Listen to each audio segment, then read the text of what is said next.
Chapter 1. The castle at nightfall. Iron gates stood taller than any cathedral Alara had ever seen. She pulled her cloak tighter against the wind that howled down from the mountains. Her fingers numbed despite the wool. The advertisement had been clear. Housekeeper needed. Room and board provided. No references required. In a world where her name had become poison, where whispers followed her through every market, square and inn, those last 3 words had been salvation. No one asked questions. At the end of the world, Castle Ravenmore rose from the cliffs like a crown of blackened bone, its towers piercing the twilight sky. The stones were older than the kingdom itself, older than the church that had condemned her, older than the man who'd destroyed her reputation with lies she couldn't disprove. The locals in the village 5 miles back had crossed themselves when she'd asked for directions. One woman had pressed a sprig of vervain into her palm and whispered, "Turn back while you still can." Alara had left the vervain on the tavern table.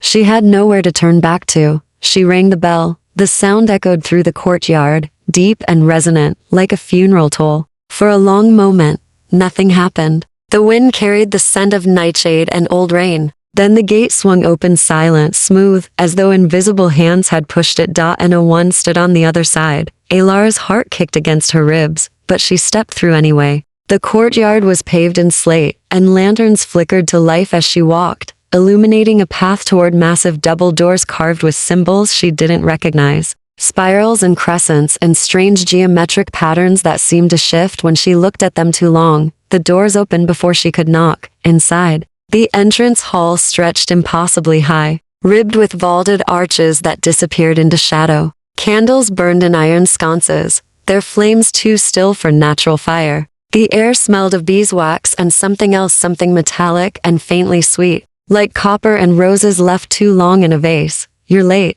Alara spun toward the voice. A woman stood at the base of a sweeping staircase, her posture rigid, her face pale as porcelain. She wore black velvet that might have been fashionable a century ago, high-collared and austere. Her hair was silver, pulled tight against her skull, and her eyes were the color of smoke. "I am sorry," Alara stammered. "The roads were difficult. I came as quickly as I could." The woman's gaze swept over her, cold and assessing. "You'll do," she said finally. "We don't have time to be particular. The master requires discretion, obedience, and silence. Can you provide those things?" "Yes." "Good." The woman descended the stairs with movements too fluid to be entirely human. "I am Margrave, the house steward. You will not enter the east wing. You will not ask questions about the master's habits. You will not leave the castle grounds without permission. Do you understand?" Alara nodded, though a knees coiled in her stomach like a living thing. "Your quarters are in the west tower.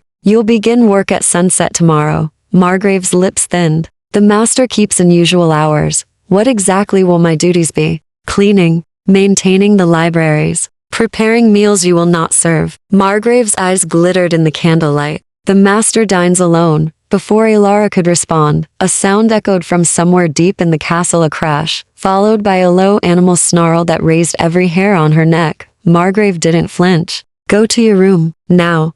But Alara had spent 6 months running, 6 months surviving on scraps and suspicion, and she'd learned to recognize danger in its many forms. Whatever had made that sound wasn't human. And whatever it was hurt. She'd been a healer's daughter before her world had collapsed. "Some instincts didn't die. Someone's injured," she said. "That is not your concern." Another crash. Closer. The candles flickered. Alara moved before she could think better of it, slipping past Margrave and running toward the sound. Behind her, the woman hissed something sharp and foreign. But Alara was already through a side corridor, following the noise to a half-open door at the end of a gallery lined with portraits, whose eyes seemed to track her movement. She pushed the door wide.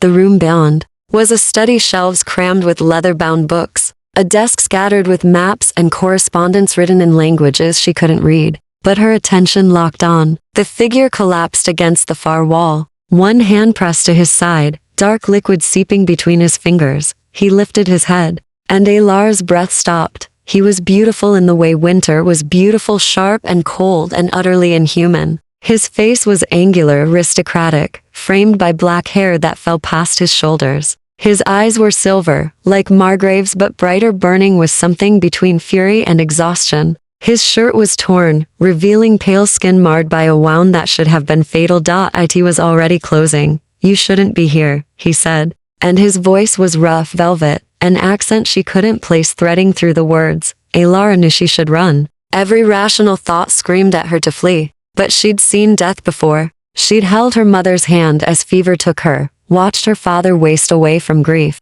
She recognized the edge of it in this creature's eyes, not mortality, but something equally final. You're hurt, she said, surprised by how steady her voice sounded. His laugh was bitter. Observant. Let me help. No, he pushed himself upright with visible effort, and she saw the wound, then a gash that ran from ribs to hip, edges blackened as though burned. Leave. Margrave will show you, he stumbled. Alara moved without thinking, catching his arm. His skin was cold, unnaturally so, and the moment her hand touched his entire body went rigid. He stared at her with an expression she couldn't name, shock, perhaps, or recognition. What he started. But whatever he meant to say was lost as his knees buckled. Alara braced herself, taking his weight. He was heavier than he looked, solid and unyielding, but she held him upright. Tell me what you need. For a long moment, he simply looked at her, those silver eyes searching her face as though memorizing it. Then, so quietly she almost didn't hear, he whispered, How are you here?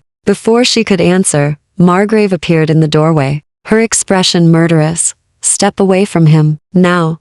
But the man, the vampire, because that's what he was. Alara understood with sudden, crystalline clarity, tightened his grip on her arm. No, he said, and his voice carried absolute authority. She stays. Chapter 2. Blood and boundaries. Margrave's face remained a mask of ice, but Alara caught the flicker of something beneath, fear, perhaps, or calculation. The steward's silver eyes darted between Alara and the wounded vampire, and for a moment, the only sound was the ragged edge of his breathing. My lord, Margrave said carefully. She is mortal, untrained. She cannot. I said she stays. His voice was weaker now, but no less commanding. The hand gripping Alara's arm trembled slightly, and she felt the unnatural chill of his skin seeping through her sleeve. Margrave's jaw tightened. She stepped into the room, her movements precise and controlled. Then at least allow me to assist. The wound is from House Corvus. Their blades are poisoned with iron and ash. I'm aware. He shifted his weight, and Alara adjusted her stance to support him better. Up close, she could see the sheen of sweat on his brow, if vampires could sweat, and the way his pupils had contracted to pinpoints. Whatever poison coursed through him, it was winning. How do we stop it? Alara asked. Both vampires looked at her as though she'd sprouted wings. We? Margrave's tone could have frozen fire. She asked a fair question. The vampire's lips quirked in something that might have been a smile if it hadn't been edged with pain. The poison needs to be drawn out. Fire first, to burn away the iron. Then he hesitated, his gaze sliding away from Alara's. Then it requires blood. Fresh blood. Human blood. The words hung in the air between them. Alara's pulse kicked up, but she kept her voice level. Mine? Absolutely not. Margrave moved between them, her stance protective despite her earlier coldness. My lord, you cannot ask this of a mortal servant. The risks. I'm not asking, he interrupted. His eyes found Alara's again, and she saw something unexpected, their conflict. And she's not a servant. Then what is she? He didn't answer. Instead, he pulled away from Alara and staggered toward a cabinet near the desk, nearly collapsing before catching himself on the edge. With shaking hands, he withdrew a crystal decanter filled with dark liquid and a small silver knife, so sharp it seemed to cut the candle light itself. You should go, he said to Alara, without turning around. Margrave will take you to your quarters. This is not your burden to carry. Alara stayed where she was. She'd learned long ago that running from fear only gave it power. You said I wasn't a servant. What am I then? He set the decanter down with a soft clink. I don't know yet. That's not an answer. It's the only one I have. He turned to face her, and the raw honesty in his expression caught her off guard. When you touched me, I felt. He stopped, shaking his head. It doesn't matter. You should leave while you still can. You keep saying that. Alara crossed her arms. But you also ordered me to stay. Margrave made a sound that might have been a laugh or a curse. She has you there, my lord. He closed his eyes briefly, and when he opened them again, something had shifted in his posture, a kind of resignation. My name is Lucian Ashford. I am the last of House Ashford, and I've ruled this territory for 300 years. House Corvus attacked me tonight because they believe I'm weak. If I die, they'll claim these lands, and everyone under my protection will be forfeit to their appetites. The way he said the last word made Alar's stomach turn. How many people? She asked. In the villages? Nearly 2,000. He picked up the knife, testing its edge against his thumb. Blood welled, black in the candlelight, and the wound sealed almost instantly. Corvus doesn't honor the old laws. They don't ask permission. They don't stop when told. Alara understood what he wasn't saying. She'd heard the stories in the village whispered tales of the other territories, where vampires hunted freely and bodies were found drained in the morning. But here, in Ashford lands, people spoke of safety, of a lord who kept the darkness at bay. She stepped forward. Tell me what to do. Alara Margrave started, but Lucian raised a hand. You're certain? His silver eyes searched her face. There are consequences to this. Blood shared between vampire and mortal creates connections, obligations. Will it save you? Yes, then I'm certain. For a long moment, he simply stared at her, and she had the unsettling feeling he was seeing straight through to her bones. Then he nodded slowly. Margrave, prepare the fire. The steward moved with efficient grace, lighting a brazier that stood in the corner of the room. Flames rose, blue-white and hungry. Lucian removed his ruined shirt, revealing a torso marked with old scars, evidence that even immortals carried their histories in their flesh. The wound looked worse without the fabric covering it. The edges had turned black, spreading like ink in water, and the surrounding skin was mottled gray. This will hurt, Lucian said, whether to himself or to her. Alara couldn't tell. He placed the silver knife in the flames, waiting until the metal glowed red. Then without ceremony, he pressed it to the wound. The smell of burning flesh filled the room. Lucian's jaw clenched, tendons standing out in his neck, but he didn't make a sound. He held the knife steady for a count of 10 before pulling it away.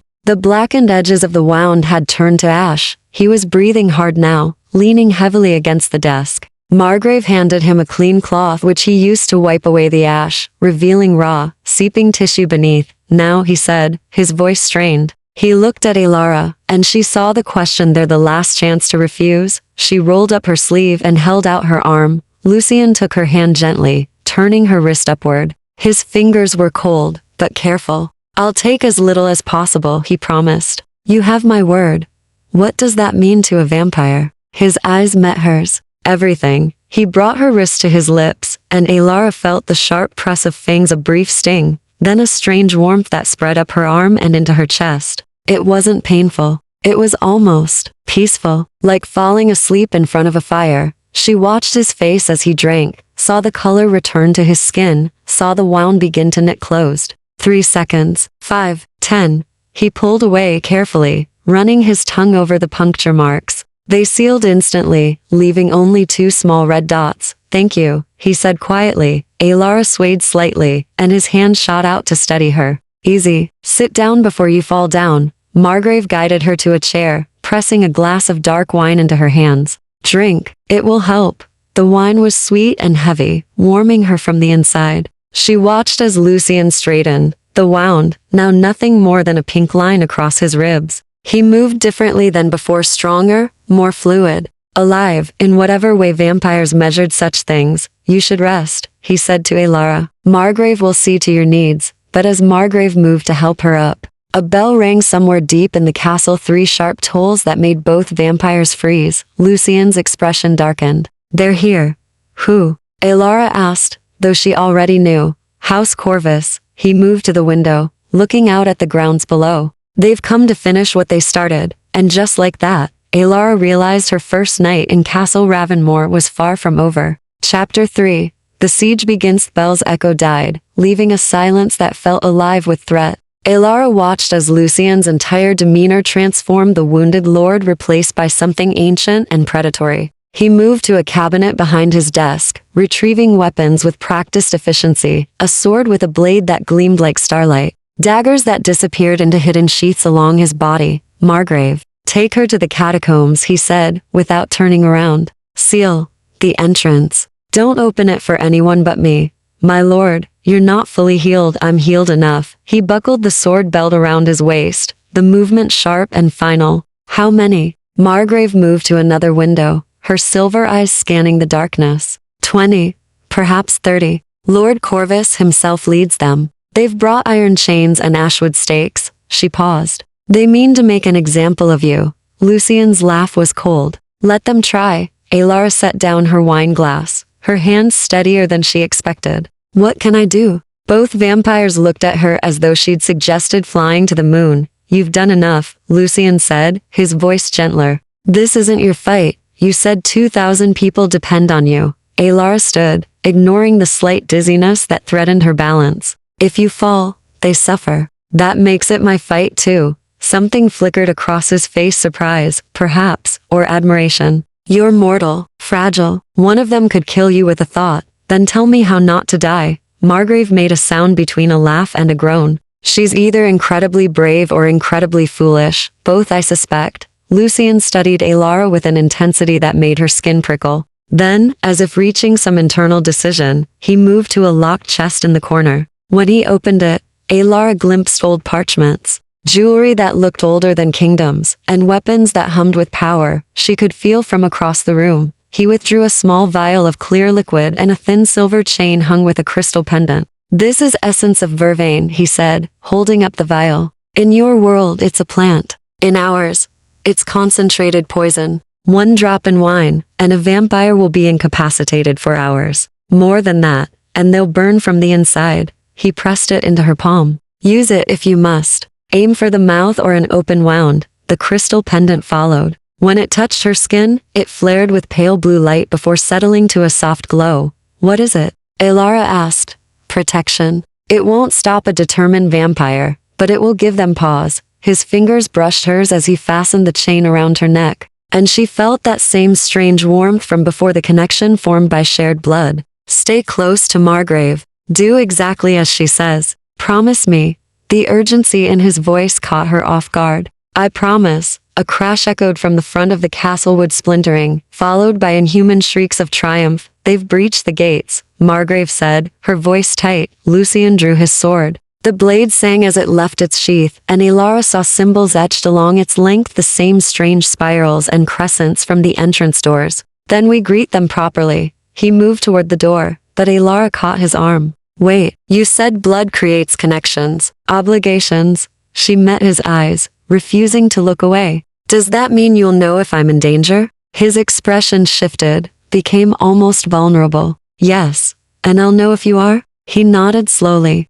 The bond flows both ways. But I've had centuries to learn how to bear pain. You haven't. If something happens to me, then I'll know to run. She released his arm. Go, do what you need to do. For a heartbeat, he looked like he might argue. Then he touched her face, a brief, cold brush of fingers against her cheek, and was gone. Moving with speed that left after images in the candlelight, Margrave watched him disappear, her expression unreadable. Then she turned to Alara. Come, quickly. They moved through corridors that twisted and doubled back on themselves, descending stairs that spiraled deep into the castle's foundations. The air grew colder, damper, and Alara heard water dripping somewhere in the darkness. The pendant at her throat pulsed with steady light, illuminating their path. Above them, she heard sounds of battle crashes and screams and the ring of metal on metal. Each impact sent tremors through the stone walls. How long has House Corvus wanted these lands? Alara asked, partly to distract herself from the growing ache in her chest, a phantom pain that wasn't hers. Since Lord Ashford claimed them, Margrave navigated the tunnels from memory, her hand firm on Alara's elbow. 300 years of peace, and they cannot forgive him for it. Why not? Because peace requires restraint, and Corvus has never been interested in restraint. They reached a heavy iron door set into the wall, its surface covered in more of those strange symbols. Margrave pressed her hand to the metal, and the door swung inward. The catacombs. You'll be safe here. The space beyond was vast, lined with alcoves and ancient tombs. Alara saw names carved in languages she couldn't read, dates that predated her country's founding. But what drew her attention was the feeling, a sense of sanctuary, as though the very walls had been blessed against evil. Who's buried here? She asked. House Ashford's honored dead. Those who served with loyalty and died with grace. Margrave guided her to a small chamber at the back, furnished simply with a cot, a table, and shelves stocked with provisions. Wait here. No matter what you hear, don't open the door. The wards will hold unless you break them from the inside. Alara sat on the cot, her hands folded in her lap to hide their shaking. Will he survive? Margrave paused in the doorway, her silver eyes reflecting the pendant's light. Lord Ashford has survived worse. But he's never had something to lose before. What do you mean? The steward's smile was sad. You, child? He's never had you before. Before Alara could respond, Margrave pulled the door shut. The symbols flared bright then faded, leaving her alone in the flickering shadows. She sat in the silence, listening to the distant sounds of battle, and felt a sharp spike of pain in her chest that made her gasp. Not her pain, his. Somewhere above, Lucien was fighting for his life, and despite every logical thought, despite knowing she was mortal and fragile and utterly useless in a battle between immortals, Alara found herself standing, moving to the door, her hand hovering over the symbols that kept her safe. She thought of 2,000 people sleeping in their beds, unaware of the violence that determined their fate. She thought of Lucien's eyes when he'd looked at her, that mixture of wonder and fear. She thought of his promise, that his word meant everything. The pendant pulsed against her skin. Warm despite the cold air, Alara made her choice. She pressed her hand to the door, and the wards dissolved like morning frost. Chapter 4. Mortal Kurragith corridors felt different without Margrave's steady presence, darker, more oppressive, as though the castle itself disapproved of her rebellion. Alara moved as quickly as she dared, one hand trailing along the damp stone wall, the other clutching the vial of vervain. The pendant's light bobbed ahead of her, casting long shadows that seemed to reach for her ankles. The pain in her chest had intensified a burning ache that pulsed in rhythm with her heartbeat. Not agony, but enough to tell her that Lucien was suffering. The blood bond, she realized. This was what he'd warned her about. She climbed the spiral stairs, her breath coming harder with each step. Above, the sounds of battle had changed. Fewer crashes now, but more voices, cruel laughter and taunting words she couldn't quite make out. When she emerged into the main level, the destruction took her breath away. Paintings hung in tatters. Furniture lay splintered across marble floors. Blood black in the dim light pooled in places, and she tried not to think about whose it might be. The front entrance stood open, cold wind howling through the shattered doors. Alara pressed herself against a pillar, peering into the courtyard beyond. Lucien fought like a storm given form. His sword moved too fast to follow, cutting arcs of silver light through the darkness. 3 vampires circled him, 2 men and a woman, all dressed in deep crimson that marked them as House Corvus. Bodies lay scattered around the courtyard, some turning to ash, others simply still, but there were more. Alara counted at least 15 others, hanging back, watching, waiting. You're weakening, Ashford, one of the circling vampires called. He was tall, with golden hair, and a smile that promised cruelty. We can smell it. That pretty healing trick won't save you forever. Lucien didn't respond, conserving his energy. But Alara saw what his enemies saw, the slight hesitation in his movements, the way he favored his left side where the wound had been. He was strong, but not invincible, and they knew it. The golden-haired vampire lunged. Lucien parried, but the woman attacked from behind, her claws raking across his back. He spun, driving his sword through her chest. She screamed and dissolved into ash, but the opening cost him. The third attacker, a broad man with iron chains wrapped around his fists, caught Lucien across the jaw. The impact sent him sprawling. The courtyard erupted in cheers. Alara's hand tightened on the vervain vial. She had no illusions about her ability to fight vampires. She was human, untrained and terrified. But she'd asked Lucien what she could do, and he'd given her an answer. 1 drop in wine, and a vampire will be incapacitated for hours. She didn't have wine. But she had something better. Moving quickly before courage failed her, Alara grabbed a crystal decanter from a shattered sideboard, miraculously intact despite the chaos. She uncorked the vervain and poured half the vial into the decanter, swirling it to mix. The liquid inside turned faintly green, luminescent dot in the courtyard. The golden-haired vampire hauled Lucien to his feet. Lord Corvus wanted you alive for the execution, but I think dead will suffice. He gestured to the others. Bring the chains. Alara stepped into the doorway. Wait. Every vampire turned to stare at her. The silence that fell was absolute. Well, the golden-haired one said, his smile widening. What have we here? A little mortal lamb, wandering into the wolf's den. Alara forced herself to walk forward, holding the decanter high. Her hands trembled, but she kept her voice steady. I have wine, a truce offering. From House Ashford to House Corvus, Laughter rippled through the gathered vampires. A truce? The leader released Lucien, who collapsed to one knee, blood streaming from a cut above his eye. Your master is beaten. He has nothing to offer. He offers his surrender, Alara said, praying they couldn't hear her racing heart. In exchange for the safety of his household and the mortals under his protection, Lucien's head snapped up. No silence. The golden-haired vampire struck him casually across the face. Then he approached Alara, circling her like a predator. Bold, for a human, and foolish. Why should we accept surrender when we can simply take what we want?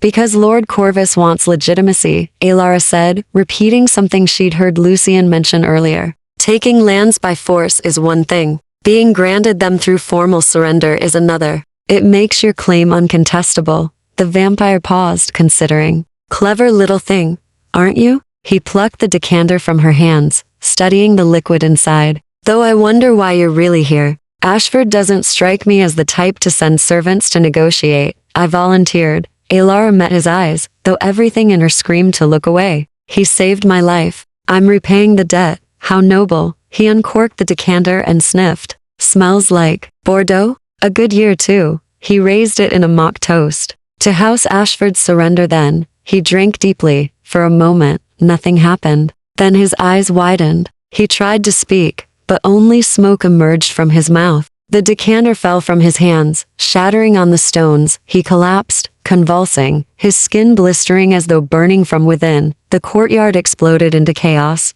Vervain. Someone screamed. The mortal poisoned him. Hands grabbed Alara from behind, cold and humanly strong. She struggled. But it was like fighting stone. A female vampire with red eyes snarled in her face. You'll pay for that, little lamb. Let her go. The command cracked like thunder. Lucien was on his feet again, and despite his wounds, despite his exhaustion, his presence filled the courtyard with ancient power. His eyes had gone completely silver, burning with something beyond rage. She is under my protection, he said, his voice resonating with layers of authority. Marked by my blood. To harm her is to violate the oldest laws. Your laws mean nothing here, Ashford. But the vampire holding Alara had loosened her grip slightly, uncertainty flickering across her features. They mean everything. Lucien raised his sword, and Alara saw symbols blazing along the blade, the same marks from the castle doors, the catacombs, her pendant. This is House Ashford land, consecrated by blood and oath. While I stand, the old laws hold. A new voice cut through the tension, deeper, resonant with centuries. Indeed they do. A figure materialized from the shadows beyond the gate. He was tall and broad-shouldered, dressed in crimson velvet that seemed to absorb light. His face was aristocratic and cold, framed by dark hair threaded with silver. Power radiated from him like heat from a forge. Lord Corvus, Lucien said quietly. The newcomer surveyed the scene, his poisoned lieutenant writhing on the ground. His warriors frozen in uncertainty, Lucien bleeding but defiant. And Alara held captive in the center of it all. His smile was slow and terrible. Well, he said, this is interesting. Chapter 5. The law of blood. Lord Corvus moved with the unhurried grace of someone who had never known defeat. He stepped over his writhing lieutenant without a glance, his attention fixed entirely on Alara. When he stopped mere feet away, she felt the weight of his presence crushing, suffocating, like being buried alive. Release her, he said to the vampire holding Alara. It wasn't a request. The hands vanished from her arms immediately. Alara stumbled forward, and Lucien moved to catch her. But Corvus raised one finger. Stay where you are, Ashford. I wish to examine this creature who dares poison my blood. She's under my protection, Lucien repeated. His voice strained. So you claimed. Corvus circled Alara slowly, his dark eyes cataloging every detail. Mortal, female, unremarkable in appearance. Yet she wears an Ashford protection charm. She reeks of your blood. He paused directly behind her, and she felt his breath cold as winter wind against her neck. And she possesses either remarkable courage or remarkable stupidity, both, Alara managed, echoing Margrave's earlier assessment. I've been told. Corvus laughed, a sound like breaking glass. Oh, I like this one. He moved to face her again, tilting his head. Tell me, little mortal, what is your name? Alara. Alara. He tasted the syllables. And what brings you to Castle Ravenmore?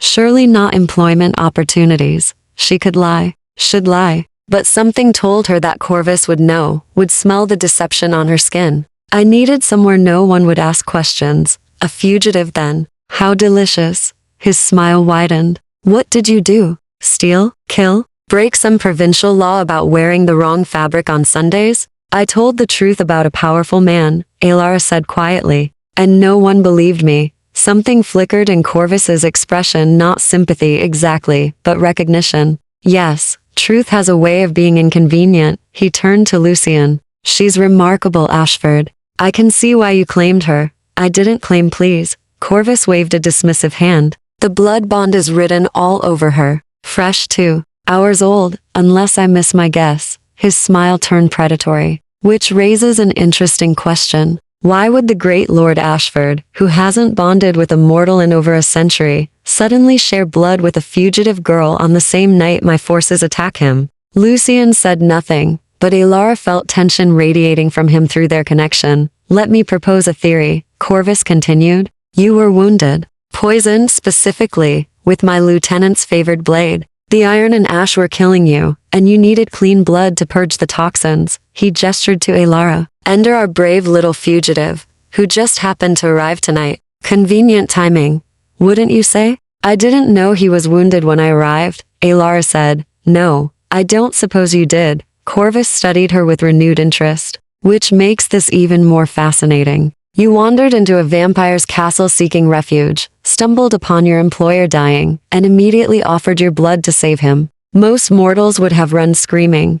Most mortals haven't been hunted by their own kind, Alara replied. Sometimes monsters are easier to trust than men. The courtyard fell silent. Even the lieutenant had stopped writhing, watching with fevered eyes. Corvus's expression shifted, became something almost human. You know, Ashford, I came here tonight intending to kill you. To claim your lands and add them to my holdings. To prove that the old ways, your ways are dead and forgotten. Then do it, Lucian said. But leave her out of it. She's innocent in this. Is she? Corvus moved back to Alara, tilting her chin up with one cold finger. Because the law is quite clear about blood bonds. When a vampire shares blood with a mortal, that mortal becomes part of their household, protected by their name, subject to their laws. He paused. And liable for their debts. Alara's stomach dropped. What does that mean? It means, dear child, that you are now legally bound to House Ashford. If I kill Lucian, you become my property by right of conquest.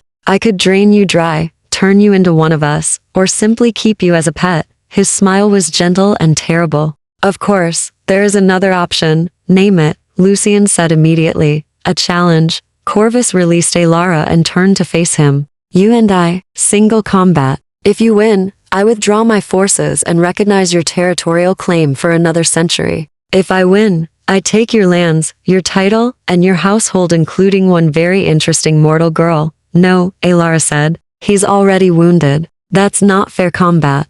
Life isn't fair, child. Neither is death. Corvus looked to Lucian. Well, do you accept? Or shall I simply take what I want here and now? Alara felt Lucian's response through the bond before he spoke, resignation mixed with determination. I accept. Excellent. Corvus gestured, and two of his vampires moved forward, dragging the still smoking lieutenant away. We'll fight at midnight. That gives you, he checked an ornate pocket watch, 1 hour to prepare. Make peace with whatever gods you still believe in, Ashford. And if I ask for a champion? Lucian said quietly. The old laws permit it. Corvus's eyebrows rose. You would trust your fate to another? How unlike you.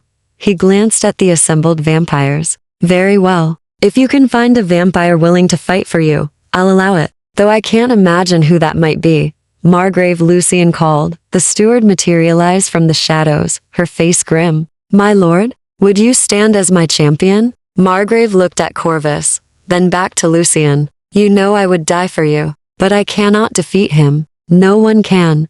Not even for the girl? Something passed between them, a look Alara couldn't quite interpret. Margrave's gaze slid to Alara, softened almost imperceptibly, then hardened again. I'm sorry. I will not throw my existence away on false hope, Corvus chuckled. Loyal, but practical. I admire that. He began walking toward the gate. Midnight, Ashford. Don't be late. His forces melted into the darkness after him, leaving only destruction and the lingering scent of ash. The moment they were gone, Lucian swayed. Elara rushed to his side, catching him before he fell. You can't fight him, she said urgently. You're not healed. He'll kill you, probably. He looked down at her, and despite everything, he smiled. But at least you'll be free. The bond breaks when I die. That's not I don't want. Elara couldn't find the words. There has to be another way. Margrave approached, her expression troubled. There might be. But you won't like it. Tell me, Lucian demanded. The steward's silver eyes found Elara's. The old laws permit one other type of champion.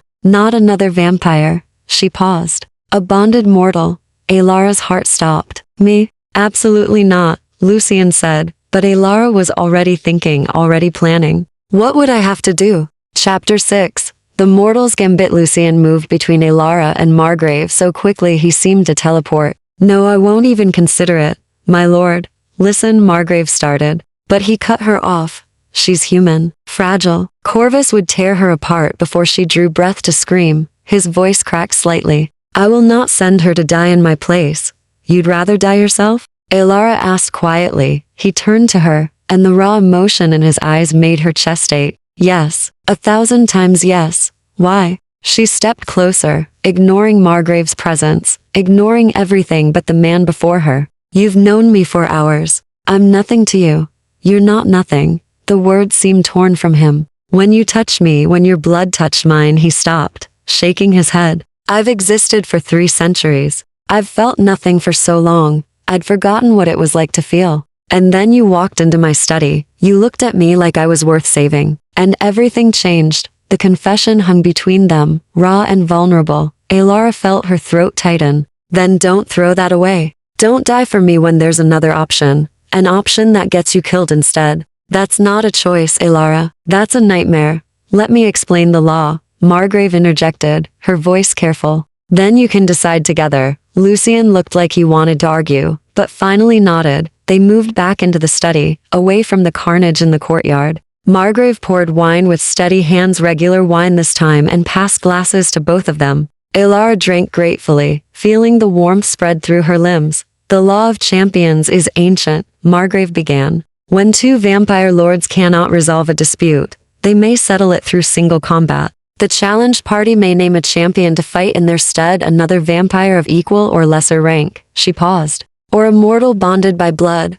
Why would anyone choose a mortal? Elara asked. Because it changes the nature of the challenge. When a mortal stands as champion, the vampire lord, being challenged, cannot use their full power. They must fight as a mortal with no supernatural speed, no enhanced strength, no ancient gifts. The playing field, as it were, becomes level. Elara felt a flicker of hope. So I would have a chance? A better chance than Lord Ashford has wounded, Margrave admitted. But understand, Lord Corvus is a master swordsman even in mortal form. He's fought wars you cannot imagine. And while he must limit his power, you must fight without any power at all. Can she even hold a sword? Lucian asked bitterly. My father taught me, Elara said. Both vampires looked at her in surprise. He was a soldier before he became a healer. He said every person should know how to defend themselves. She met Lucian's gaze. I'm not helpless. Knowing how to hold a sword and facing a vampire lord in combat are vastly different things. Then teach me.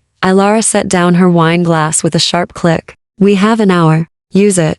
Elara, you said my blood made me part of House Ashford. That I'm protected by your name, subject to your laws, liable for your debts. She moved closer to him, close enough to see the silver flecks in his eyes. That means your fight is my fight. Those 2,000 people sleeping in the villages? They're under my protection too now. I won't stand by and watch them fall to Corvus because I was too afraid to try. Something in his expression crumbled. You're going to die, maybe. She reached up and touched his face, his skin cold beneath her palm, but somehow not unpleasant. But I'd rather die fighting than live knowing I could have tried. For a long moment, he simply looked at her, his hand coming up to cover hers. Then he closed his eyes. You're the bravest person I've ever met. And the most infuriating. I'll take that as a yes. He laughed a broken, desperate sound and pulled her into his arms. The embrace was brief but fierce, his face buried in her hair. If you do this, he whispered, if you survive, I will spend the rest of your life keeping you safe. You have my word.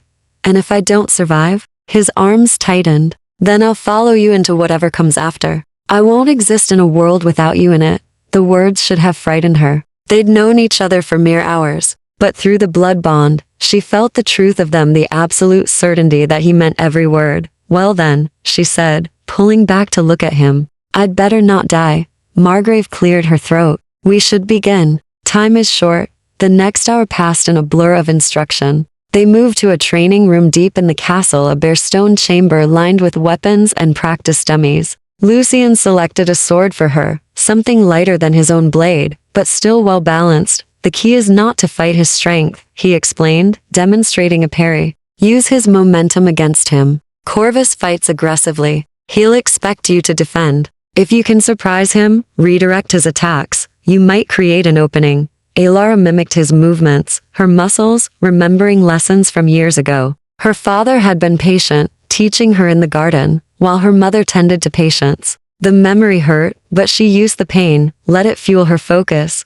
Good, Lucien said, as she successfully parried his strike. Again, they drilled relentlessly. Attack, parry, riposte, footwork and distance. How to read an opponent's intentions from their stance. Margrave watched from the sidelines, occasionally offering observations in her cool, precise voice. He favors his right side. If you can force him left, he'll be fractionally slower. Aim for the joints if you get close. Even without supernatural strength, a blade through the knee will cripple. Don't look where you're going to strike. He'll read it in your eyes. Sweat soaked through Alar's dress. Her arms ached. Her legs trembled. But she kept going, driven by Lucien's intensity and her own desperate determination. When a bell tolled somewhere in the castle 3 clear notes, they all froze. Midnight. Margrave said quietly. Lucien lowered his sword. He looked at Alara, and she saw fear warring with pride in his expression. Last chance to change your mind. Alara tested the weight of her blade one more time. Her hands were steady. Let's go introduce Lord Corvus to his mortal champion. As they walked toward the courtyard, Lucien caught her hand. Alara, when this is over, if we both survive, I need to tell you something. Tell me after, she said. Give me something to fight for. His smile was small but genuine. Deal. They emerged into the courtyard to find Corvus waiting, his crimson coat stark against the moonlit stones. His expression when he saw Alara carrying a sword was priceless. Well, he said slowly, this just became interesting. Chapter 7.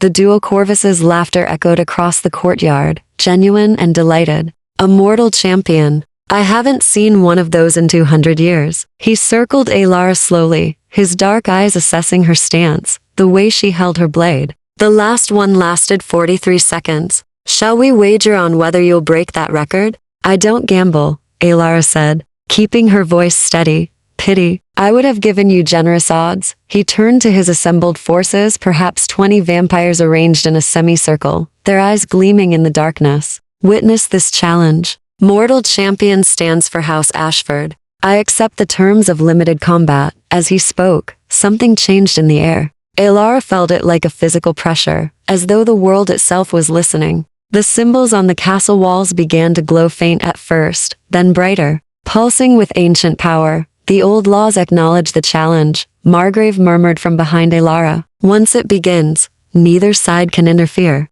It ends only in yield, unconsciousness, or death. Corvus removed his coat with casual grace, handing it to one of his lieutenants. Beneath, he wore a simple black shirt and trousers. When he drew his sword, the blade seemed to drink the moonlight. I'll even give you the first strike, little mortal. It seems sporting. Don't patronize me, Alara said, his smile widened. Oh, I'm going to enjoy this. Lucien stepped close to Alara, his hand briefly touching her shoulder. Through the bond, she felt his fear for her, his desperate wish that he could fight in her place, but also something else, trust. He believed in her, even if he was terrified. Remember, he whispered, he's fast but aggressive. Make him overcome it. And whatever happens, don't I know? She met his eyes. Don't die, exactly. He withdrew to stand beside Margrave. The vampires of House Corvus shifted, forming a wider circle. This was it. No more preparation. No more delays. Corvus took his stance, relaxed, confident, his blade held low. Begin when ready, champion of Ashford. Alara breathed deeply, centering herself the way her father had taught her. She felt the weight of the sword in her hand, the cold night air on her skin, the rapid beating of her heart. Through the bond, she felt Lucien's presence like a steady flame. She attacked, not the tentative strike Corvus expected, but a full commitment, a lunge aimed at his chest. His eyes widened fractionally as he parried, their blades meeting with a sharp ring that echoed across the courtyard. Fast, he acknowledged, recovering his stance. But technique can only, she struck again, not giving him time to finish. High slash, low cut, feint and thrust. Her father's lessons, Lucien's recent training, and pure, desperate instinct guided her movements. Corvus defended easily, but she noticed something: he wasn't counterattacking. He was testing her, learning her patterns. You have spirit, he said, blocking a strike aimed at his knee. I'll grant you that. But spirit without experience is just. Elara changed her rhythm mid-attack, the way Lucien had shown her. Instead of completing her swing, she reversed direction, catching Corvus's blade and forcing it wide. For a heartbeat, his chest was exposed. She thrust forward. Corvus twisted impossibly fast, mortal fast, but at the very edge of what mortals could achieve. Her blade scored across his ribs instead of piercing his heart. Blood welled, dark and viscous. The courtyard fell silent. Corvus looked down at the wound, then up at Elara. His smile was gone. Congratulations. You've drawn first blood. His voice was colder now, harder. My turn. He attacked like a storm unleashed. Even limited to mortal abilities, his centuries of experience showed in every movement. Elara fell back, her blade a blur as she desperately parried strike after strike. Each impact sent shocks up her arms. Each near miss reminded her how close she was to death. She heard Lucien's sharp intake of breath through the bond, felt his anguish as Corvus's blade slipped past her guard and opened a cut along her shoulder. Pain blazed hot and immediate. First blood to you, Corvus said, pressing his advantage. First wound to me. Shall we see who draws first? Death? Elara's mind raced even as her body moved on instinct. She couldn't match his skill, couldn't outlast his endurance. But Margrave had said he favored his right side, and he was aggressive, expecting her to defend. She did the last thing he expected. She dropped her guard entirely and lunged forward. Inside his reach, her blade angled upward toward his throat. It was suicide. His sword could strike her down before hers connected. But Corvus had to make a choice: kill her and die himself, or abandon his attack to defend. He chose defense. His blade came up to knock hers aside, but she'd anticipated that. She released her sword with her right hand, letting momentum carry the blade wide, and drove her left fist, still clutching the remaining vervain vial, into his exposed side. Exactly where she'd cut him, the glass shattered. Vervain mixed with blood. Corvus screamed. It was an inhuman sound, full of rage and pain. He staggered back, smoke rising from the wound. Even with mortal limitations, the poison burned him from within. Elara retrieved her sword and pressed her advantage, striking high. He parried, but slower now, his movements hampered by pain. She struck again and again, driving him back across the courtyard. Clever, he gasped, his face twisted in agony. Using poison. Not very sporting. You said you'd give me generous odds, Elara panted. I'm just evening them. She saw the moment he made his decision. His eyes hardened, and despite the poison burning through him, he straightened. Enough games. He attacked with everything he had, a final, desperate assault that pushed Elara to her absolute limit. She parried, dodged, retreated, her arms screaming, her lungs burning. The cut on her shoulder bled freely, weakening her. Then her foot caught on broken stone. She fell backward, her sword flying from her grip. Corvus loomed over her, his blade raised for the killing strike. Time seemed to slow. Through the bond, she felt Lucien's horror. His desperate lunge forward, despite knowing he couldn't reach her in time. Corvus's blade descended. Elara rolled. The sword struck stone where her head had been, sending up sparks. She kept rolling, her hand closing on something, a piece of broken wood from the shattered doors, roughly the length of her forearm. As Corvus raised his blade again, she drove the makeshift stake into his thigh with all her remaining strength. He howled and collapsed. Elara scrambled to her feet, retrieved her sword, and pressed the point to his throat. They stayed frozen like that, Corvus on his knees. Elara, standing over him, both breathing hard. Blood dripped from her shoulder. Smoke still rose from his wounds. Yield, she said. His eyes blazed with fury and something else: respect. To a mortal? To House Ashford's champion. She pressed the blade fractionally harder. Yield, or die. Choose. For an endless moment, she thought he would choose death. Then slowly, he lowered his eyes. I yield. Chapter 8.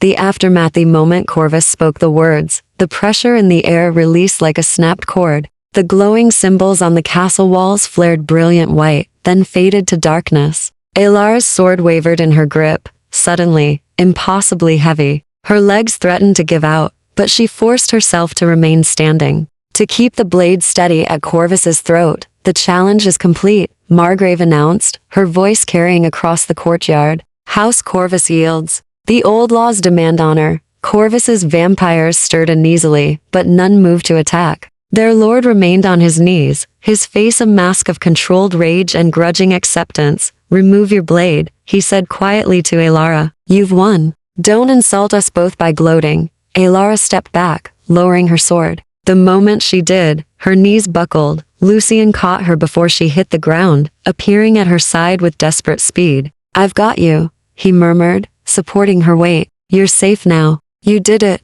Did I? Elara's vision swam. The adrenaline that had carried her through the fight was draining away, leaving only pain and exhaustion. He's still alive. His forces are bound by the outcome. Corvus pushed himself to his feet with visible effort, the wooden stake still protruding from his thigh. He gripped it and yanked it free, blood welling dark. The wound began to close slower than it should have, poisoned vervain still working through his system. A yield is a yield, mortal. I gave my word before the old laws. House Corvus will withdraw. He gestured to his vampires. They moved forward reluctantly, collecting their wounded. The lieutenant Elara had poisoned earlier was conscious now, glaring at her with undisguised hatred.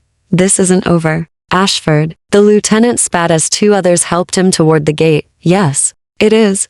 Corvus's voice cracked like a whip. I yielded. We honor that. Yield, or we are no better than the mindless dead. He turned to Lucian, and despite his wounds, his presence remained commanding. You have interesting taste in champions, she volunteered, Lucian said, his arms tightening protectively around Elara. Of course she did. Corvus studied Elara with an expression she couldn't quite read, part fascination, part calculation. Tell me, mortal, how does it feel to defeat someone who has killed thousands? I don't know yet, Elara said honestly. Ask me when I can think clearly. He laughed sharp and genuine. I think I understand your fascination, Ashford. She's either the bravest fool I've met or the most foolish brave. He inclined his head slightly. I acknowledge House Ashford's claim to these territories for 1 century hence. When that time expires, we will revisit this matter. 1 century, Lucian agreed. And the mortal? Corvus's eyes found Elara's again.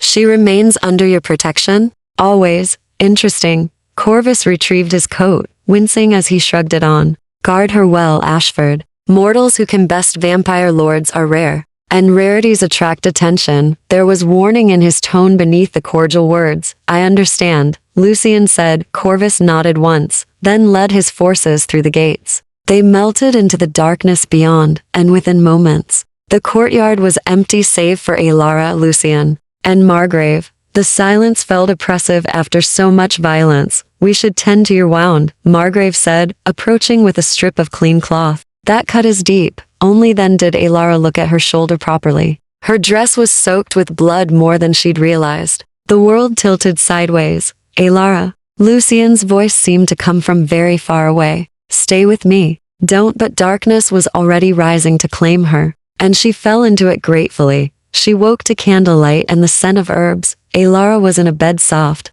enormous, with silk sheets that felt like water against her skin. Her shoulder throbbed with dull pain, but when she tried to move, she found it bandaged tightly. Someone had changed her clothes. She now wore a nightgown of fine linen. Easy. Lucian's voice came from beside the bed. He sat in a chair, pulled close, his elbows on his knees, his face drawn with exhaustion and worry. You lost a lot of blood. Margrave stitched the wound, but you need to rest. How long? Elara's throat was dry. 3 hours. He reached for a glass of water on the bedside table, helping her drink. It's nearly dawn. My kind will sleep soon. The water helped clear the fog from her mind. She looked around, recognizing the room from earlier Lucian's study, though they'd moved her to a bed she hadn't noticed before. A hidden chamber perhaps behind one of the bookcases. You should rest too, she said. You were wounded worse than I was. I heal faster. But she could see the fatigue in his eyes, the way he held himself carefully.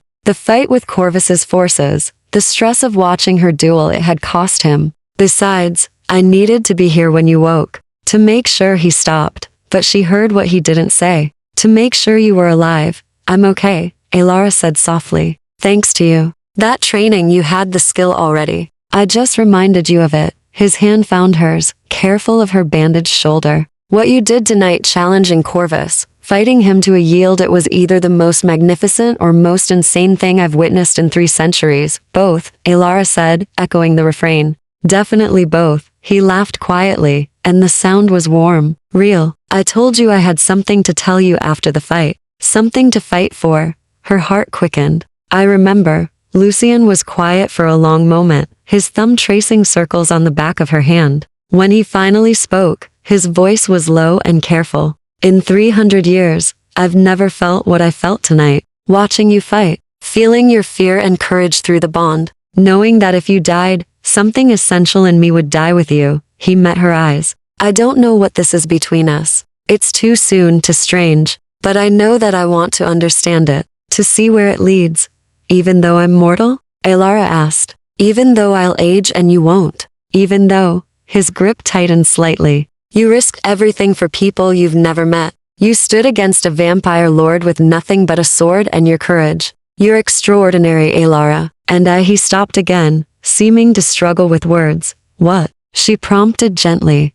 I want to know everything about you. Your past, your dreams. What made you brave enough to walk into a vampire's castle asking for work? His smile was crooked, vulnerable. I want time, with you, however much you'll give me. Alara felt tears prick her eyes, not from sadness, but from the weight of being seen, of being wanted despite or perhaps because of everything she'd endured. I want that too, she whispered. Relief flooded his expression. He raised her hand to his lips, pressing a kiss to her knuckles. His mouth was cool but gentle. Then rest now, he said. Heal, and when you wake, we'll begin. Chapter 9.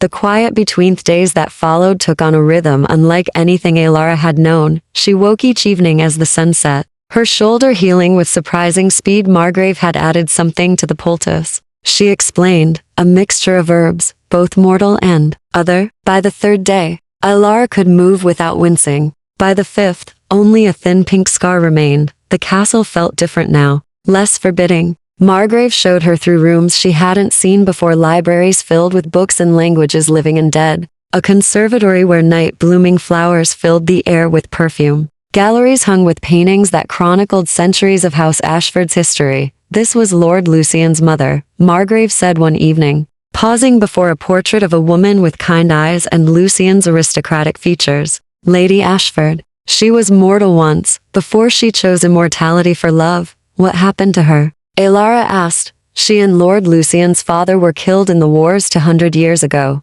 betrayed by allies who wanted their territories. Margrave's expression remained neutral, but Alara heard the grief beneath. Lucian was young then, barely a century old. He inherited their lands and their enemies. He's been fighting to hold them ever since. Alara studied the portrait, seeing Lucian's loneliness in a new light. 300 years of existence. 200 of them spent alone, protecting people who would never know his name, fighting wars in shadows. He cares for the mortals in his territory, she said. It wasn't quite a question. More than most of his kind think wise. Margrave moved to the next painting, this one showing a young Lucian, barely recognizable without the weight of centuries in his eyes. Vampires, like Corvus, see mortals as cattle, resources to be managed or consumed. But House Ashford has always held to older laws, consent, protection, partnership. When mortals prove worthy, the way Margrave looked at Alara when she said worthy made something warm bloom in her chest. The nights belonged to Lucian. He found her in the library on the 2nd evening,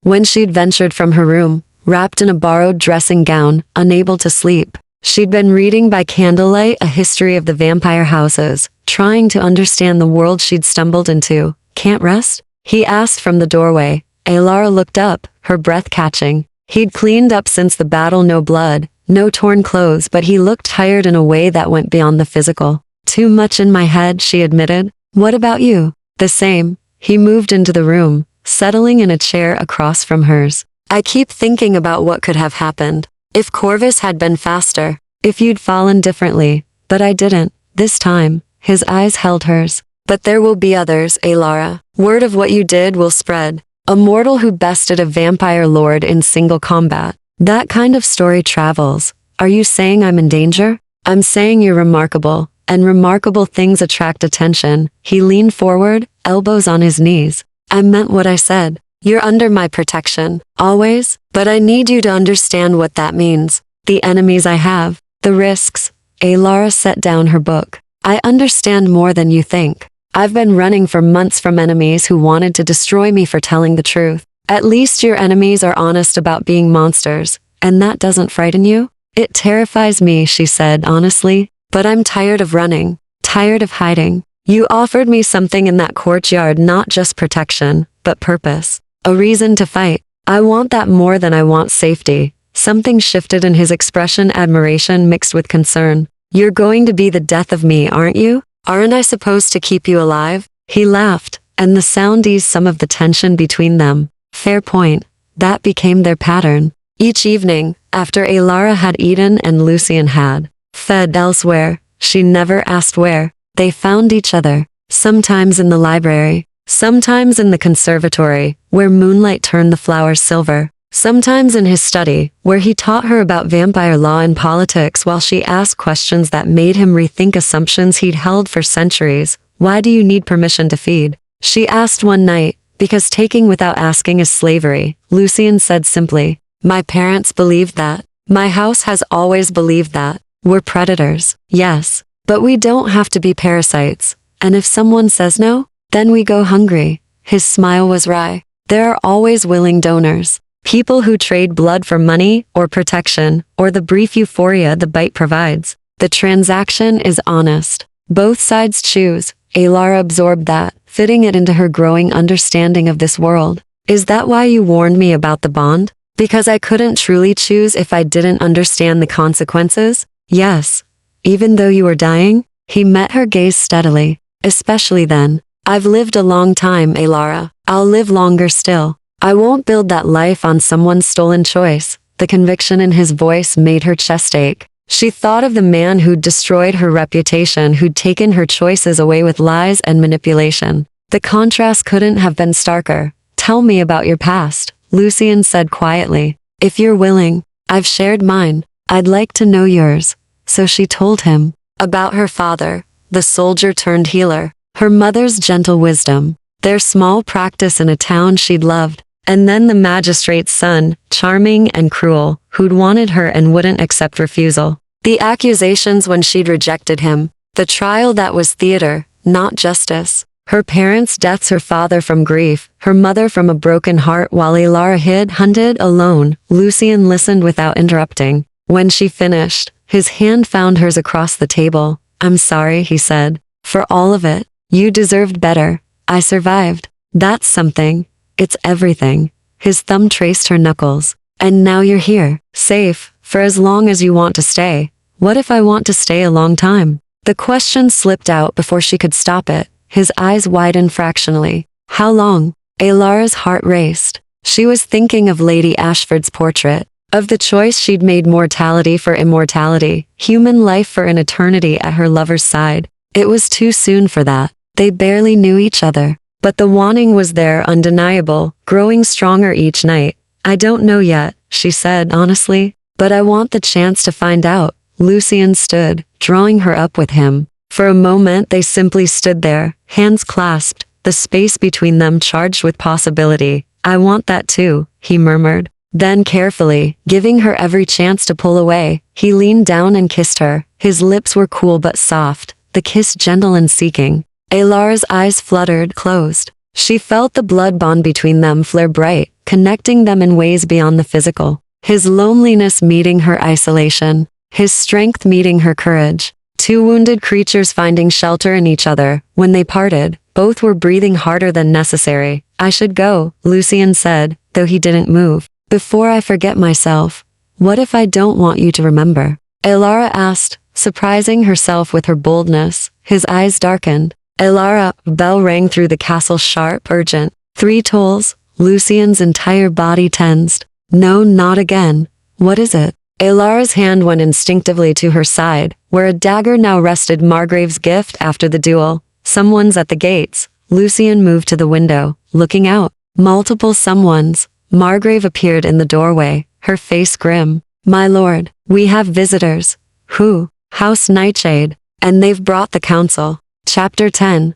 The Shoisith Council Chamber was a room Alara hadn't seen before, deep beneath the castle, carved from living rock. Ancient symbols covered every surface, glowing with the same pale light that had witnessed her duel with Corvus. 7 chairs stood arranged in a semicircle, each occupied by a vampire whose presence made the air feel thick and heavy. Alara stood beside Lucian in the center of the chamber, acutely aware that she was the only mortal present, the only heartbeat, the only source of warmth in a room full of cold, ageless predators. Lord Ashford, spoke the vampire in the central chair. She was elegant and terrible, with silver hair that cascaded past her shoulders and eyes like chips of amber. I am Lady Nightshade, voice of the council. We have come regarding a matter of grave importance. The council honors my house with its presence, Lucian said, his tone formal. Though I confess surprise at the hour and circumstance, the circumstance is precisely why we're here. Lady Nightshade's gaze shifted to Alara, assessing and sharp.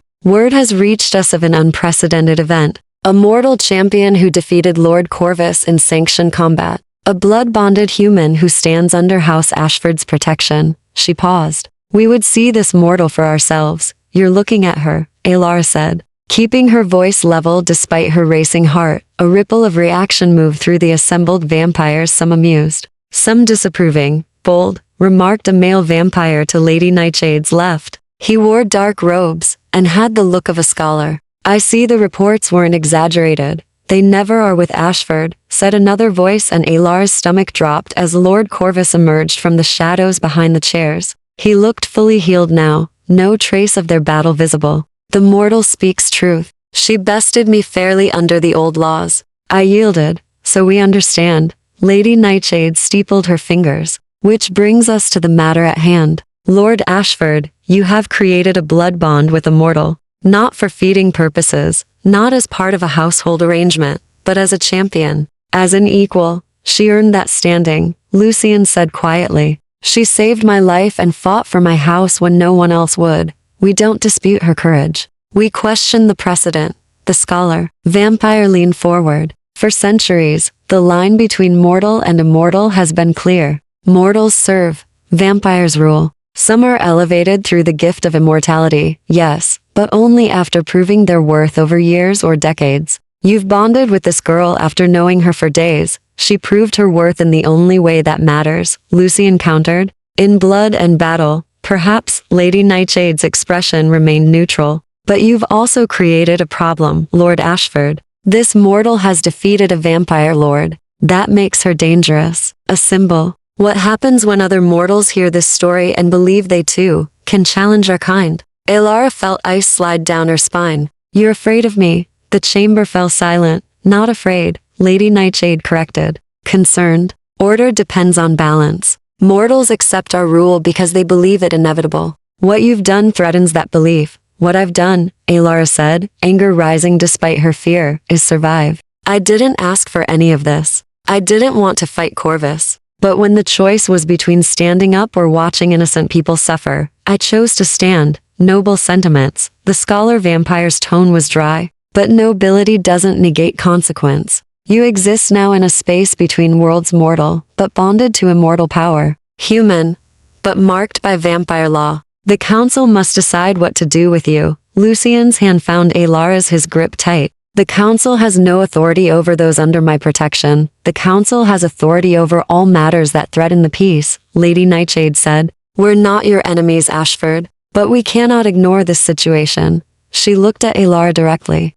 We offer you 3 choices, mortal. Alara, she said. My name is Alara. A faint smile touched Lady Nightshade's lips. Very well, Alara. 3 choices. First, you may accept the gift of immortality. Become vampire yourself. Join House Ashford fully, and leave your mortal concerns behind. Alara's breath caught. She felt Lucian's tension through their bond. Second, you may have your bond severed. We will ensure you're compensated. given safe passage to wherever you wish to go, and your memory of these events will be softened. You can return to mortal life. Softened? Elara asked, made distant, dreamlike. You would remember feeling and events, but not details. Not enough to put you or us at risk. And the third choice? Lucien's voice was strained. Lady Nightshade's expression grew grave. The third choice is the one we hope won't be necessary. If you're deemed too dangerous to be released and too unpredictable to be turned, the council has the authority to end the threat. Death. She meant death. Elara felt Lucien's rage through the bond, a cold, lethal fury that made the temperature in the room drop. You would execute her for having the courage to defend innocent lives? We would do what's necessary to maintain order, the scholar vampire said, but we'd prefer not to. Which is why we're offering choices. How long do I have to decide? Elara asked. Until dawn, Lady Nightshade said. The sun rises in 2 hours. We'll reconvene then, for your answer. The vampires stood in unison, filing from the chamber. Corvus paused beside Elara. Choose wisely, mortal. Immortality isn't the gift some believe it to be. But neither is dying young. His eyes held something that might have been respect. You fought well. It would be a shame to waste that. Then he too, was gone. And Elara was alone with Lucien and Margrave. The silence stretched, heavy with unspoken thoughts. They can't force this, Lucien said finally, his voice tight. I won't let them. They're the council, Margrave said quietly. If it comes to conflict, every vampire house will stand against us. Even your allies. Then we fight. No, Elara turned to face him. You can't go to war for me. Those 2,000 people in the villages, they'd suffer. You know that. His jaw clenched. Then what do you want to do? Elara looked at him, really looked. At the man who'd protected strangers for centuries, who'd offered her sanctuary when she had nothing, who'd kissed her like she was precious. She thought about what immortality would mean. Eternity at his side. Time to explore whatever this was between them. But also giving up the sun. Giving up the life she'd once imagined. Becoming something other than human. She thought about having her memory altered. Going back to the mortal world. Carrying only vague recollections of these impossible days. Safe, free, alone. She thought about the third option and dismissed it immediately. She hadn't survived this long to give up now. I need to think, she said. Can I have an hour alone? Pain flashed across Lucien's face, but he nodded. Of course. I'll be in the study when you're ready. He left, Margrave following. Elara stood in the empty chamber, surrounded by glowing symbols and the weight of an impossible choice. She had 2 hours to decide the rest of her life, or her death, or her eternity. Chapter 11. Dawn's decision. Elara walked through the castle alone, her footsteps echoing on ancient stone. The pendant at her throat pulsed softly, a steady heartbeat of light in the darkness. She found herself in the conservatory, surrounded by night-blooming flowers that would wither and die with the sunrise, like she might, if she chose wrong. Through the glass ceiling, she could see stars beginning to fade. Dawn was coming. Her time was running out. She thought about the magistrate's son who'd destroyed her life, about running through rain-soaked forests, hungry and afraid, about her parents' graves, which she'd never been able to visit. That was the life she'd be returning to if she chose to have her bond severed, not the peaceful existence she'd lost. But the hunted one, she'd fled. But at least she'd see the sun again. The thought made her throat tight. She'd always loved mornings. The way light turned everything gold. The warmth on her skin. Simple pleasures she'd taken for granted until faced with their loss. I thought I might find you here. Elara turned to find Margrave standing in the doorway, her silver eyes reflecting starlight. Shouldn't you be preparing for dawn sleep? Elara asked. Soon. Margrave moved into the conservatory, her movements graceful. But I wanted to speak with you first. If you'll permit it, of course. The steward was quiet for a moment, studying a flower with petals like black velvet. I was mortal once, she said finally. 200 years ago. I served Lord Lucien's mother as a lady's maid. When the wars came, when she and Lord Ashford were killed, I chose to stay. To help Lucien survive his grief. To protect what his parents had built. Elara absorbed this, seeing Margrave in a new light. You chose immortality. I did. And I've never regretted it. Margrave's gaze met hers. But I also know it's not a choice to make lightly. You lose things more than just the sun. You lose the urgency that makes mortal life precious. The knowledge that each moment is finite, unrepeatable. Immortality can make you careless with time. Why are you telling me this? Because I see how Lord Lucian looks at you. How you look at him. Margrave's expression softened. He would never ask you to choose immortality for his sake. He values choice too much. But I know him. If you leave, if you choose mortal life, it will break something in him that took centuries to heal after his parents died. The words settled like stones in Alar's chest. That's not fair. To make my choice about his pain. No, it's not. Margrave smiled sadly. But love rarely is. I'm simply giving you all the information. What you do with it is yours alone. She left then, her footsteps fading into silence. Alara stood among the flowers, feeling the weight of too many eyes watching, too many futures pulling at her. She closed her eyes and reached for the bond, that thread of connection linking her to Lucian. She felt him in his study, radiating controlled anguish, waiting, hoping, trying not to hope too much. What do I do? She thought, though she knew he couldn't hear her exact words through the bond. How do I choose? As if in answer, she felt his emotions shift, a wordless message of trust, of acceptance. Whatever she decided, he would support it. Even if it destroyed him, that certainty, that selflessness decided her. Alara left the conservatory and made her way to Lucian's study. She found him standing at the window, watching the sky lighten from black to deep blue. He turned when she entered, his expression carefully neutral. Have you decided? He asked quietly. I have. Alara moved to stand before him, taking both his hands in hers. But first, I need you to answer something honestly. No protection, no nobility, just truth, anything.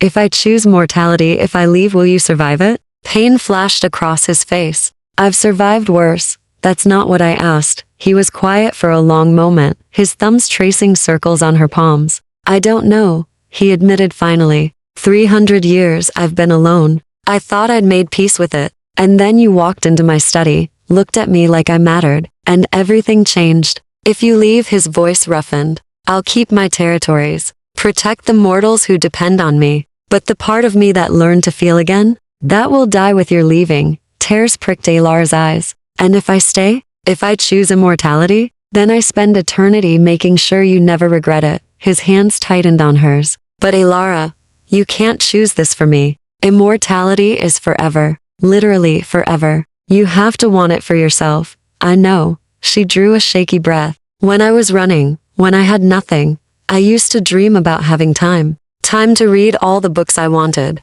Time to learn languages, visit places I'd only heard about. Time to become someone beyond what that magistrate's son tried to make me. She met his eyes. Mortality gave me scraps of time, stolen moments between fear and survival. You're offering me eternity. Understanding dawned in his expression. You've chosen. I choose you, Alara said. I choose time. I choose learning what we could be together without the shadow of my death hanging over us. I choose House Ashford. She smiled through her tears. I choose immortality. Lucian pulled her into his arms, holding her so tightly she could barely breathe. She felt his relief through the bond, a wave of emotion so intense it made her gasp. Are you certain? He whispered against her hair. Once it's done, there's no going back. I'm certain. He pulled back just enough to cup her face in his hands. Then I will make you this promise every night of our eternity. I will make sure you know you're valued, cherished, free to choose your own path, even if it leads away from me. It won't, Alara said.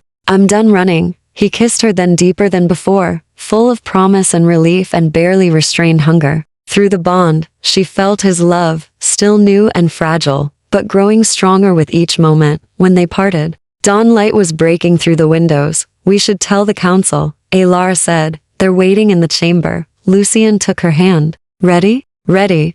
They walked together through the castle, their steps synchronized. When they entered the council chamber, all 7 vampires turned to watch. Lady Nightshade stood, her expression unreadable. You've reached a decision, Alara? I have. Alara stepped forward, still holding Lucian's hand. I choose to accept the gift of immortality. I choose to join House Ashford fully and honorably. Lady Nightshade studied her for a long moment. Then, slowly, she smiled. A wise choice. One that honors both our kind and your own courage. She looked to Lucian. Lord Ashford, you will perform the transformation? With her consent, yes.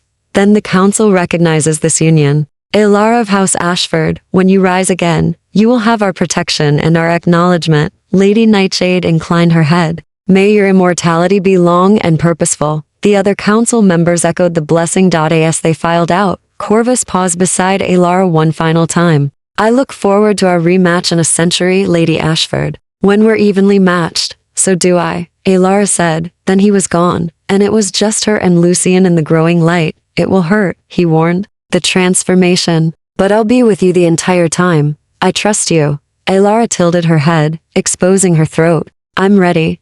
Lucian's eyes darkened with hunger and love intertwined. Then let's begin your forever.